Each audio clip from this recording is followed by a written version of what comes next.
Good evening, ladies and gentlemen. My name is Alexander Gordon Johans, and this is just a brief video to say that I have finished my Podquisition fanfic. Um, and got I've got pieces up on my Facebook and my Facebook fan page, and I put a message in on the Gymquisition Facebook group. But this is just a video for my YouTube channel. Hey, I finished this fanfic. It tops in at like 28,445 words, and it follows essentially a story from the fall of the government to the establishing of the new way, the new form of government. It does a full revolution. The whole sense that the circle turns, but essentially the system essentially remains the same, whatever the changes in leadership are. And also it's kind of focused on characters, character dynamics, and essentially it's a story of the Sylph Pill and of the Farschnook and of the kind of Lucy Dance, of the movers and shakers within the multiverse. It's a kind of good stepping on point to my kind of thing. And in fact, when I was writing it, I learned a lot of stuff about my world, because essentially, like, without wishing to give anything away, there is a point where a character turns up and is basically right. So we've got an albino sylph squirrel. We know that sylphs are useful. We know that essentially we are in an area that's got a lot of people and not much else. We could do with some sylphs now. Let's figure out how this albino sylph squirrel, how this biological machine works. What are the ingredients? What are the formula that make the sylph pill that we want? And it was whilst I was kind of going through this thing of like working this stuff out that I nailed down some kind of proper lore specifics in this Podquisition fanfic here. In terms of Podquisition, like, fanficness, the character, the kind of the holy trinity of the Podquisition guys, they're not in it as much as you might expect, because it's my stuff. It does get quite graphic. It does get quite graphic at times, and it was actually quite disturbing to write at times. But yeah, this is an interesting story, I think. An interesting story. There's lots going on here. Well, it's 28. It's 28,000 words. There is a lot going on here, but I'm still a bit too in the rush of it at the moment. I'm still a bit too in the rush of getting this stuff done yet to kind of decide whether this is a success or a failure. I have done the proofreading though, and I'm at the moment I'm reasonably happy with it. I do think I did kind of basically whiff the last battle a bit, because I realised actually I don't like writing big last battles. But yeah, I don't know how I feel about this. So essentially I'm just putting a video up to say, hey, this massively long Podquisition fanfic exists. Go read it. There will be an audiobook up at some point, but basically, I want people to read the things that I've wrote so much of it, and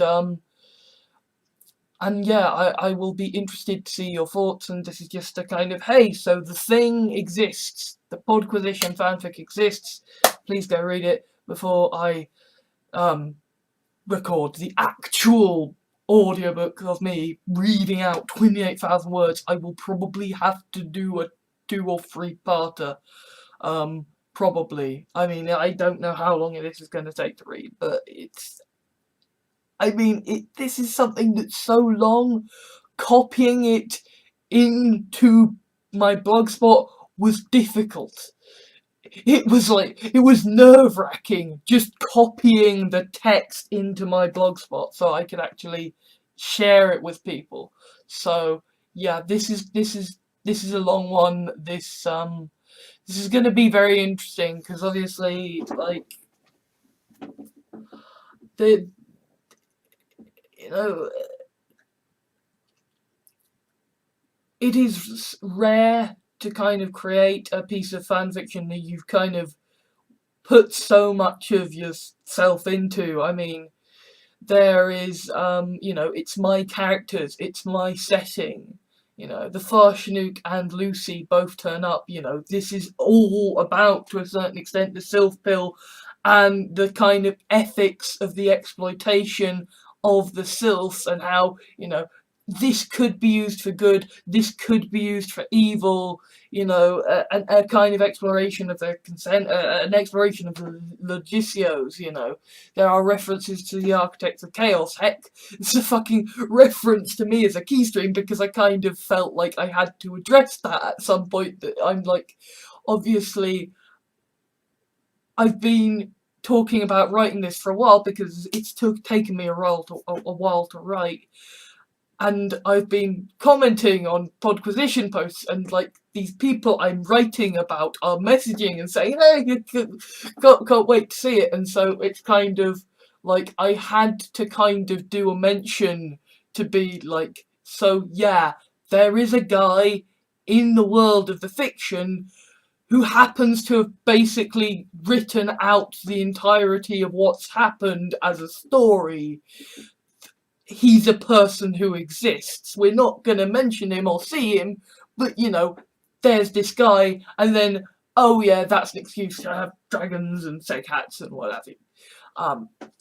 But it's, this is something that I've put so much of myself into, and this is something that kind of, I'm writing this about the same time as recent events that are going on, and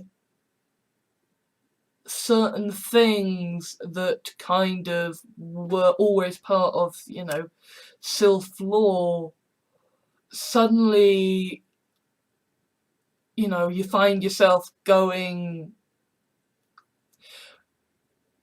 well, it's kind of almost the,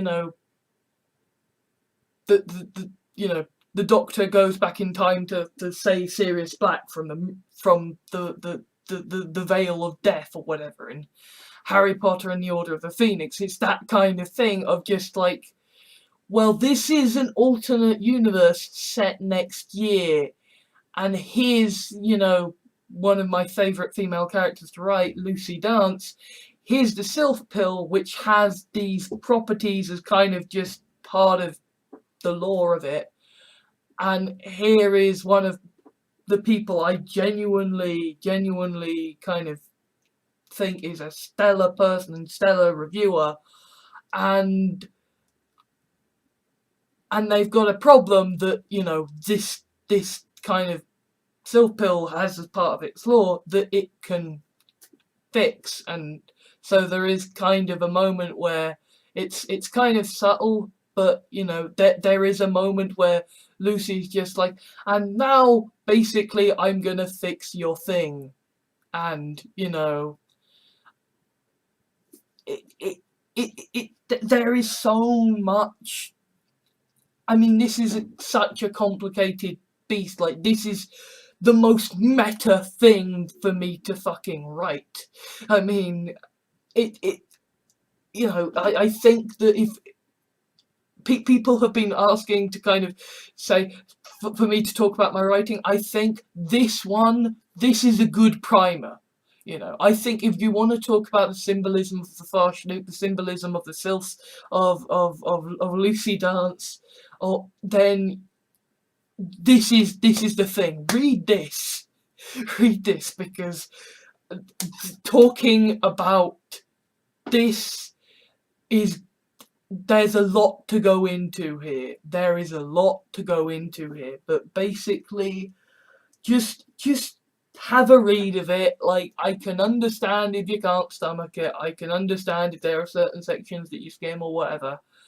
You know, I'm not the best writer in the world, but you know, at the moment, I'm reasonably happy with it. And I think that, you know, if you want a good primer on the kind of stuff I write, this actually is not too bad a place to start. And also it does mean that I get to write three of my sort of three people that I consider myself a massive fan of being complete fucking badasses.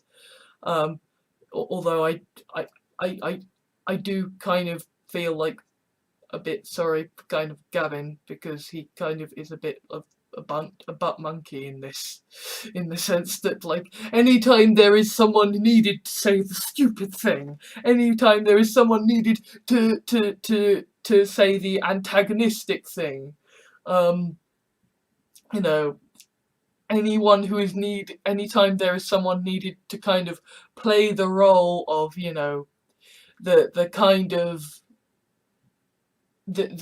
of hero antagonist, you know, the kind of the good guy antagonist who is, you know, who essentially is picking a fight with the wrong dude because I'm in the right. That's Gavin, and I not entirely sure how the chips fell that way, but I did kind of notice that they did. So I do kind of feel a bit sorry, and you know, if Gavin does watch my video, sorry, didn't mean it for it to be that way. But anyway, enough with the things. Yeah, so there's a link in the description. Go check it out. And also there will be a link to my Patreon. If you want to help me have food to not die, then yeah, message me there and pledge and yay stuff. Have a read. Reading is good. Reading is good. That's why I only listen to audiobooks now. Hi. Don't forget to like, comment, favourite, and subscribe. And also, I think austerity is bullshit. I think that we need a universal basic income, and we need to stop investing in London.